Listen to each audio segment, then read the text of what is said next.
আমাদের রাজস্বিক দেবী দুর্গা এবং তামসিক কালীর পরে স্থান সত্যগুণের দেবী জগদ্ধাত্রীর।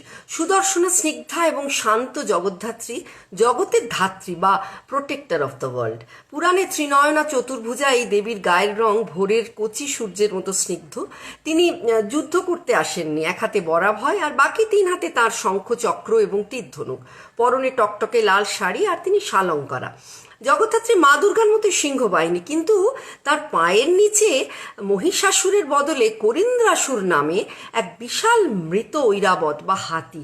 কেন জানেন? তার এক দার্শনিক ব্যাখ্যা দিয়েছিলেন রামকৃষ্ণদেব। আমাদের মনরূপী এই হাতির দম্ভকে যেন দেবী নিয়ন্ত্রণ করেন, তাই এই মৃত হাতি বাহন সিংহের পদতলে পিষ্ট।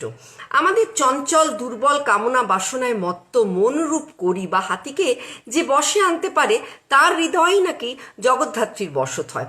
তার দুপাশে জয়া ও বিজয়া নামে দুই সখী, আবার কারো মতে তারা বাহন বিনা লক্ষ্মী এবং সরস্বতী।